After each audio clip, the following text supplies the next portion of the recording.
my sweet virtual friends. Welcome back. We are on chapter 9 in A Wrinkle in Time. The title of chapter 9 is called It. Let's get started.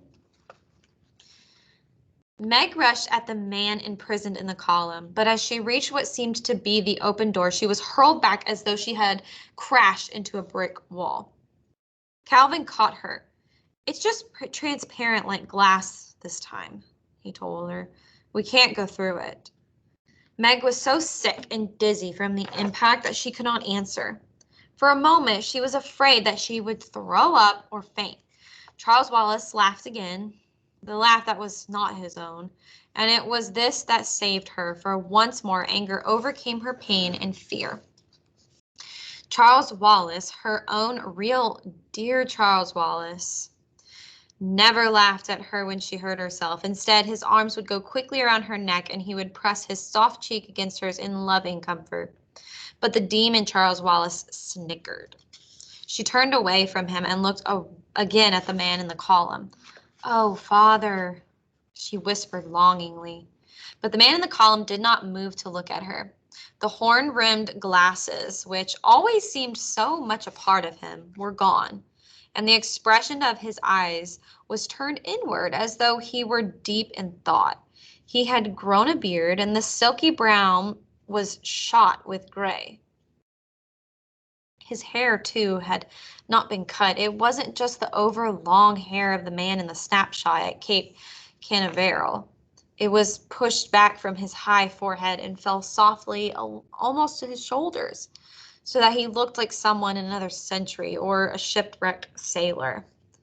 But there was no question, despite the change in him, that he was her father, her own beloved father. "My, he looks a mess, doesn't he?" Charles Wallace said and snickered.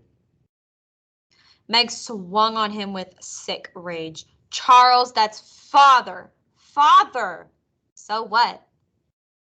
Meg turned away from him and held out her arms to the man in the column. "He doesn't see us, Meg," Calvin said gently. "Why? Why?"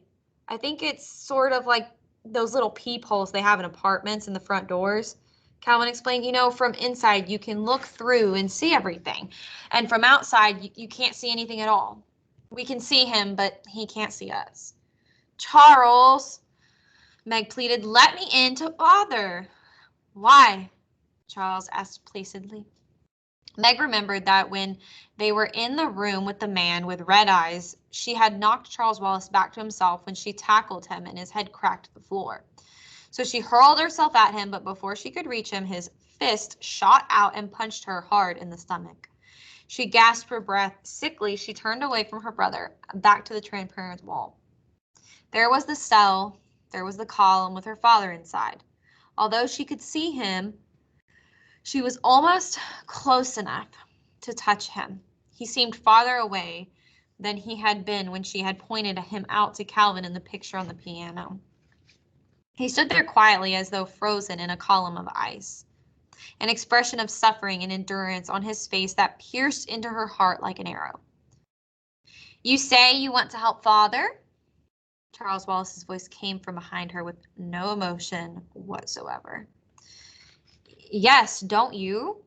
Meg demanded, swinging around and glaring at him. "But of course, this is why we are here."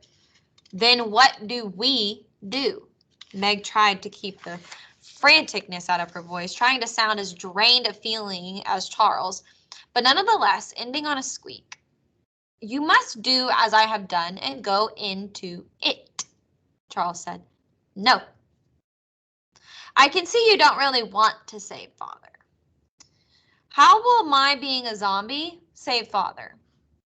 "You will just have to take my word for it, Margaret," came the cold, flat voice from Charles Wallace.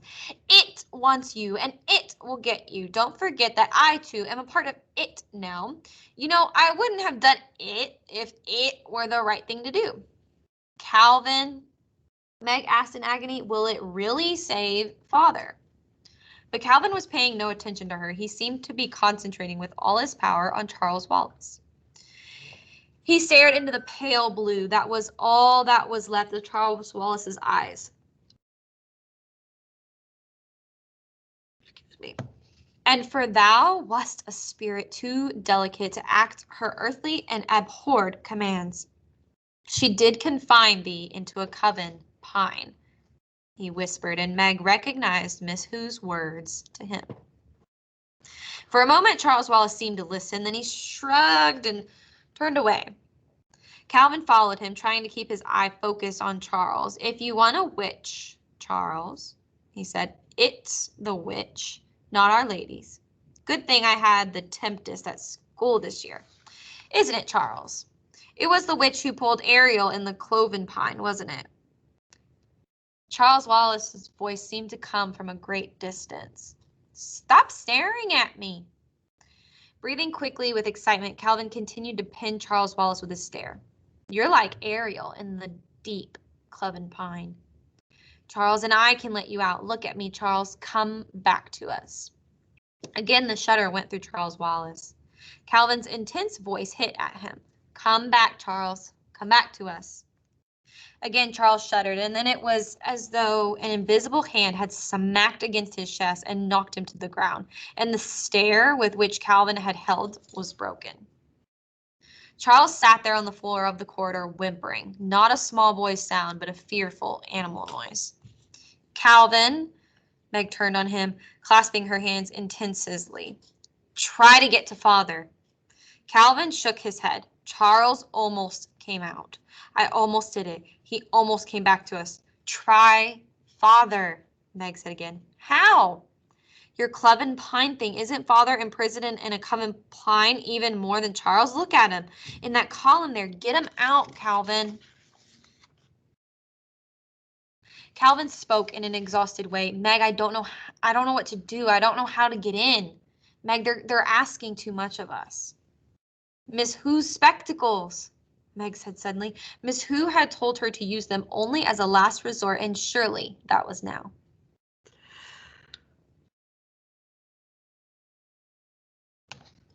She reached into her pocket, and the spectacles were there, cool and light and comforting. With trembling fingers, she pulled them out. Give me those spectacles. Charles Wallace's voice came in a harsh command, and he scrambled up off the floor and ran at her. She barely had time to snatch off her own glasses and put on Miss Who's, and as it was, one earpiece dropped down from her cheek, and they barely stayed on her nose. As Charles Wallace lunged at her, she flung herself against the transparent door, and she was through it. She was in the cell with the imprisoning column that held her father with trembling fingers. She straightened Miss Who's glasses and put her own in her pocket. Give them to me, came Charles Wallace's menacing voice, and he was in the cell with her, with Calvin on the outside pounding frantically to get in. Meg kicked at Charles Wallace and ran at the column. She felt as though she were going through something dark and cold, but she was through. Father, she cried, and she was in his arms. This was the moment for which she had been waiting, not only since Miss Witch whisked them off on their journey, but during the long months and years before, when the letters had stopped coming, when people made remarks about Charles Wallace, when Miss Murray showed a rare flash of loneliness or grief. This was the moment that meant that now and forever, everything would be all right.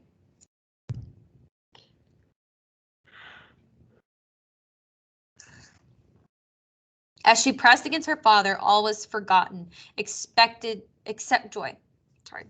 There was only the peace and comfort of leaning against him, the wonder of the protecting circle of his arms, the feeling of complete reassurance and safety that his presence always gave her.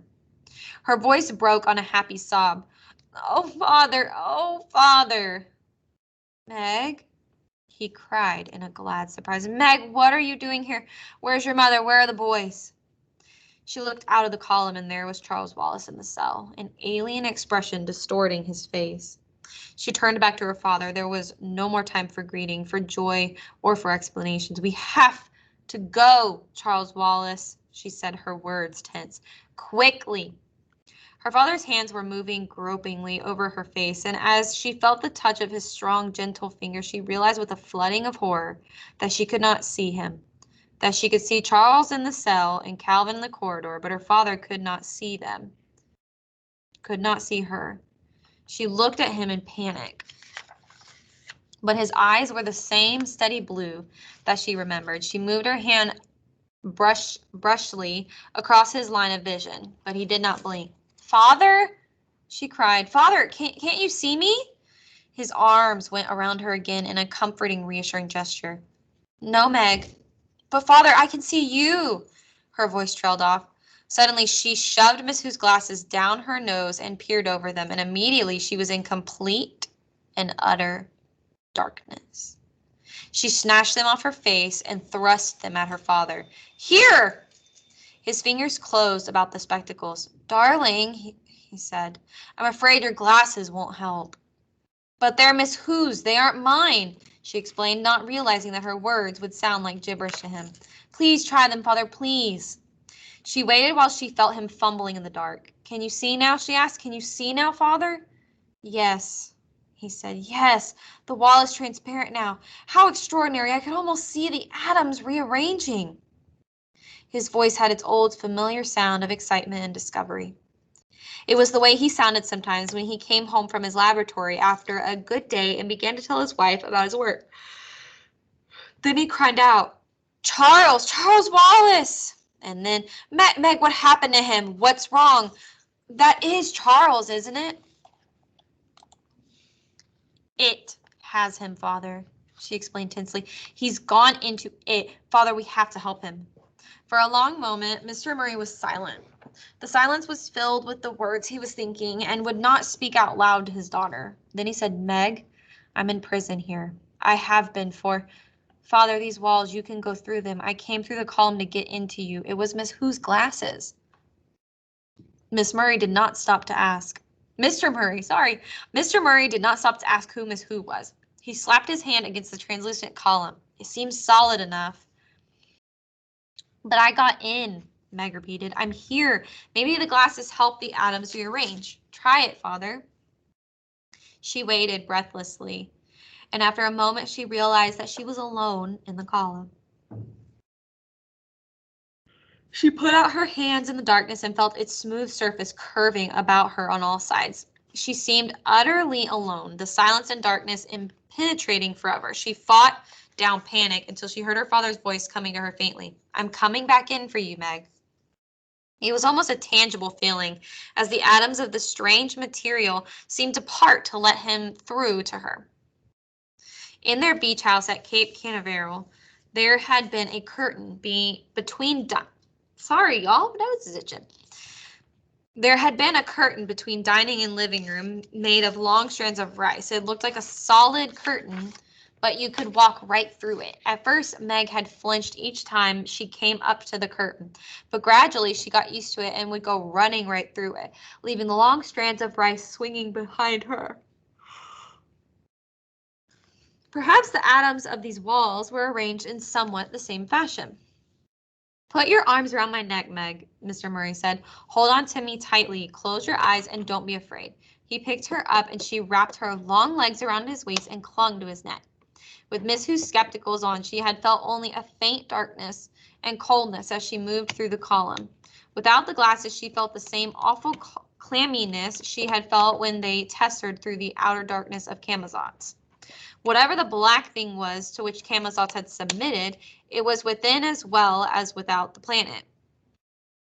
For a moment, it seemed that the chill darkness would tear her from her father's arms. She tried to scream, but within that icy horror, no sound was possible. Her father's arms tightened about her, and she clung onto his neck in a strange hold, but she was no longer lost in panic. She knew that if her father could not get her through the wall, he would stay with her rather than leave her.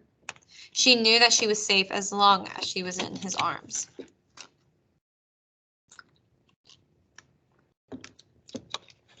They were outside. The column rose up in the middle of the room, crystal clear and empty. Meg blinked at the blurred figures of Charles and her father and wondered why they did not clear. Then she grabbed her own glasses out of her pocket and put them on, and her myopic eyes were able to focus. Charles Wallace was tapping one foot impatiently against the floor. It is not pleased, and he said, it is not pleased at all. Mr. Murray released Meg and knelt in front of the little boy. Charles, His voice was tender. Charles Wallace, what do you want? I'm your father, Charles. Look at me. The pale blue eyes seemed to focus on Mr. Murray's face. Hi, Pop, came an insolent voice. That isn't Charles, Meg cried. Oh, Father, Charles isn't like that. It has him. Yes, Mr. Murray sounded tired. I see. He held his arms out. Charles, come here. Father will make it all right, Meg thought. Everything will be all right now. Charles did not move towards the outstretched arms. He stood a few feet away from his father and did not look at him. Look at me, Mr. Murray commanded. No. Mr. Murray's voice became harsh. When you speak to me, you will say no, father, or no, sir. Come off it, Pop, came the cold voice from Charles Wallace. Charles Wallace, who outside Camazotz had been strange and been different, but never rude. You're not the boss around here. Meg could see Calvin pounding again on the glass wall. Calvin, she called. He can't hear you, Charles said. He made a horrible face at Calvin, and then he thumbed his nose. Thumbed. Who's Calvin? Mr. Murray asked. He's... Meg started, but Charles Wallace cut her short. You'll have to defer your explanations. Let's go. Go where? To it. No, Mr. Murray said, you can't take Meg there. Oh, can't I? No, you cannot. You're my son, Charles, and I'm afraid you will have to do as I say. But he isn't Charles, Meg cried in anguish. Why didn't her father understand? Charles is nothing like that, Father. You know he's nothing like that. He was only a baby when I left, Mr. Murray said heavily. Father, it's it talking through Charles. It isn't Charles. He's bewitched. Fairy tales again, Charles said. You know it, Father? Meg asked. Yes. Have you seen it? Yes, Meg. Again, his voice sounded exhausted. Yes, I have. He turned to Charles.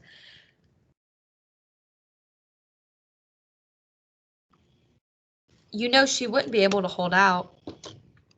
Exactly, Charles said. Father, you can't talk to him as though he were Charles. Ask Calvin. Calvin will tell you. Come along, Charles Wallace said. We must go. He held up his hand carelessly and walked out of the cell, and there was nothing for Meg and Mr. Murray to do but to follow. As they stepped into the corridor, Meg caught at her father's sleeve. Calvin, here's father. Calvin turned anxiously towards them. His freckles and his hair stood out brilliantly against his white face. Make your introductions later, Charles Wallace said. It does not like to be kept waiting. He walked down the corridor, his gait seeming to get more jerky with each step. The others followed, walking rapidly to keep up. Does your father know about the Miss W's? Calvin asked Meg. There hasn't been time for anything. Everything's awful. Despair settled like a stone in the pit of Meg's stomach. She had been so certain that the moment she found her father, everything would be all right. Everything would be settled. All the problems would be taken care of. She would no longer be responsible for anything. Give me 1 second. I need to turn the light back on.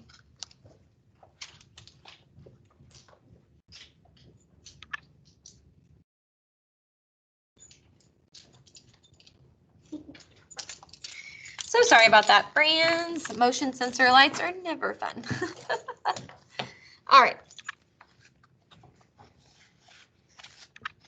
Okay, let me get my place back. All right. And instead of this happy and expected outcome, they seemed to be encountering all kinds of new troubles. He doesn't understand about Charles, she whispered to Calvin, looking unhappily at her father's back as he walked behind the little boy. Where are we going? Calvin asked. To it. Calvin, I don't want to go. I can't. She stopped, but Charles continued his jerky pace. We can't leave Charles, Calvin said. They wouldn't like it. Who wouldn't? Miss Whatsits and company? They've betrayed us. They brought us here to this terrible place and abandoned us. Calvin looked at her in surprise. You sit down and give up if you like, he said. I'm sticking with Charles. He ran to keep up with Charles Wallace and Mr. Murray. I didn't mean, Meg started and pounded after them. Just as she caught up with them, Charles Wallace stopped and raised his hand. And there was the elevator again, its yellow light sinister. Meg felt her stomach jerk as the swift descent began. They were silent until the motion stopped, silent as they followed Charles Wallace through long corridors and out into the street. The Central Intelligence Building loomed up and stark and angular behind them. Do something, Meg implored her father. Hold on.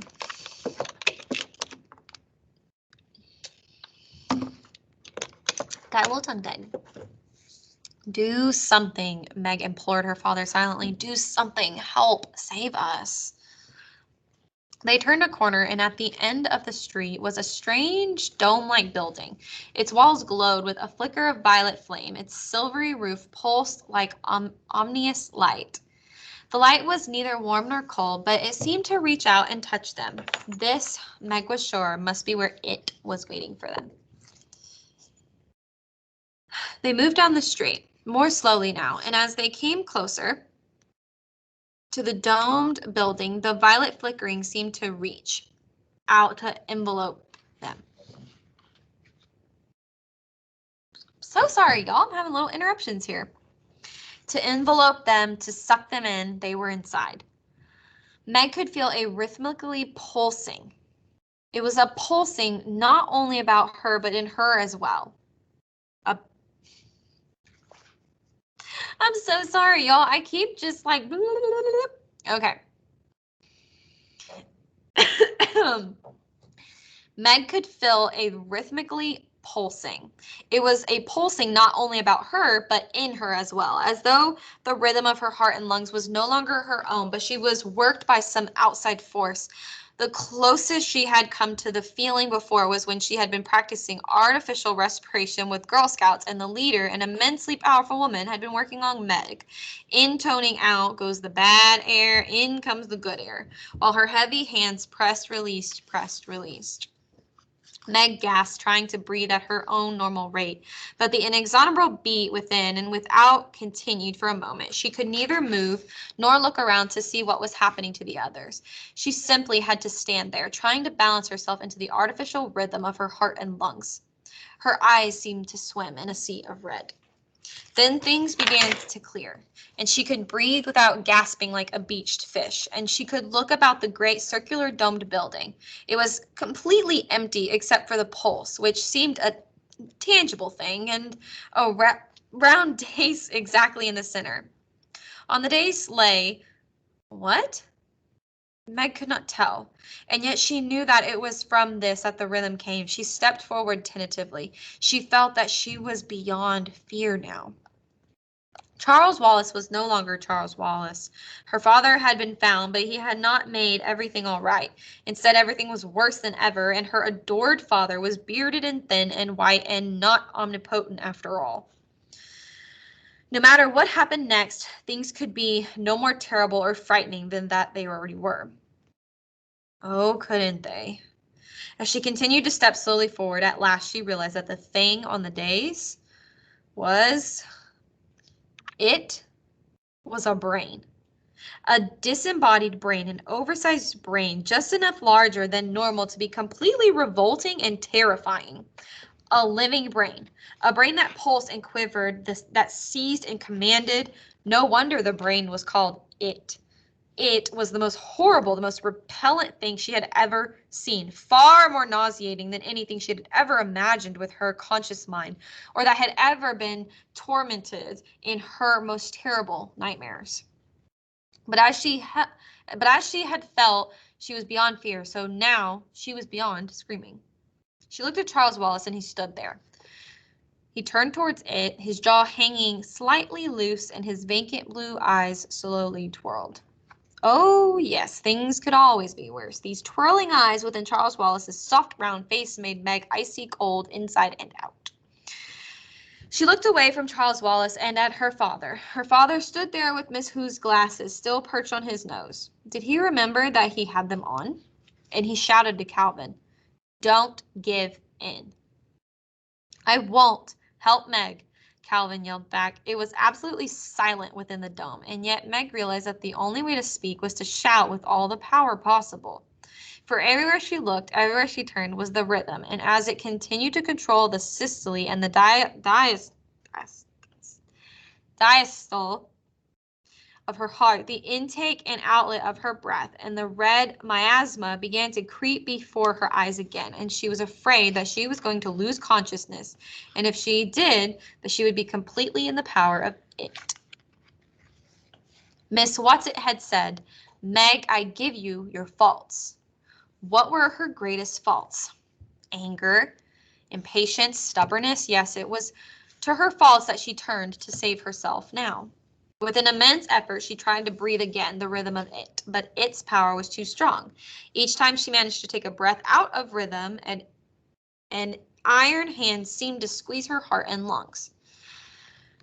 Then she remembered that when they had been standing before the man with red eyes, and the man with red eyes had been intoning the multiplication table at them, Charles Wallace had fought against his power by shouting out nursery rhymes, and Calvin by the Gettysburg Address.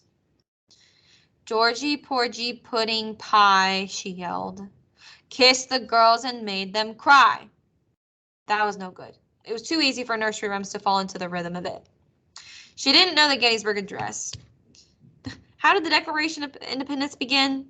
She had memorized it only that winter, not because she was required to at school, but simply because she liked it. "We hold these truths to be self-evident," she shouted, "that all men are created equal, that they are endowed by their Creator with certain unalienable rights, that among these are life, liberty, and the pursuit of happiness." As she cried out the words, she felt a mind moving in her own. She felt it seizing, squeezing her brain. Then she realized that Charles Wallace was speaking, or being spoken through by it. But that's exactly what we have on Camazotz. Complete equality, everybody exactly alike. For a moment, her brain reeled with confusion. Then came a moment of blazing truth. "No!" she cried triumphantly. "Like and equal are not the same thing at all."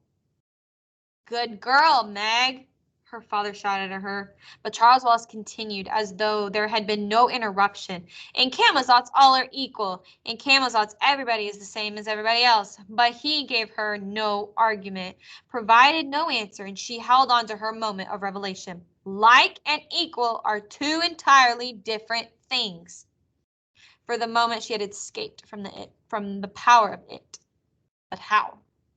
She knew that her own punny little brain was no match for this great bodiless, pulsing, writhing mass on the round eyes.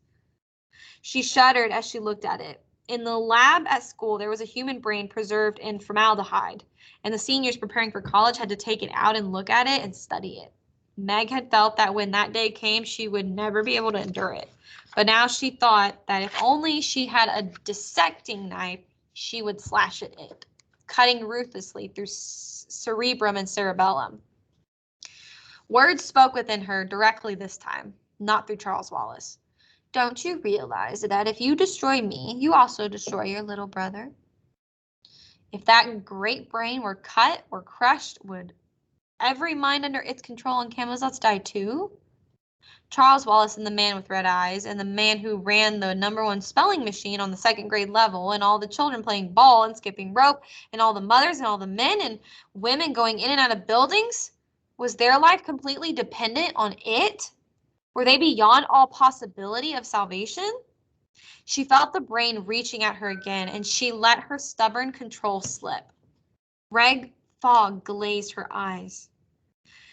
Faintly, she heard her father's voice through she knew he was shouting at the top of his lungs. "The periodic table of elements, Meg! Say it!"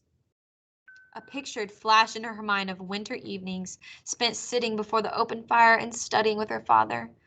"Hydrogen, helium," she started obediently. "Keep them in their proper atomic order. What next?" She knew it. Yes. Lithium, beryllium, boron, carbon, nitrogen, oxygen, fluorine. She shouted the words at her father, turned away from it. Neon, sodium, magnesium, aluminum, silicone, phosphorus. Too rhythmical, her father shouted. What's the square root of 5? For a moment, she was able to concentrate. Rack your brain yourself, Meg. Don't let it rack them. The square root of 5 is 2.236, she cried triumphantly, because 2.236 times 2.236 equals 5. What's the square root of 7? The square root of 7 is... She broke off. She wasn't holding out. It was getting at her, and she couldn't concentrate, not even on math. And soon she, too, would be absorbed in it. She would be an it. Tesser, sir, she heard Calvin's voice through the red darkness. Tesser. She felt her father grab her by the wrist. There was a terrible jerk that seemed to break every bone in her body, then the dark nothing of tessering. If tessering with Miss Whatsit, Miss Who, and Miss Witch had been a strange and fearful experience, it was nothing like tessering with her father. After all, Miss Witch was experienced at it, and Mr. Murray how did he know anything about it at all? Meg felt that she was being torn apart by a whirlwind. She was lost in an agony of pain that finally dissolved into the darkness of complete unconsciousness. That is the end of chapter 9. Thank you guys for listening and watching. I'll see you guys next time. Bye.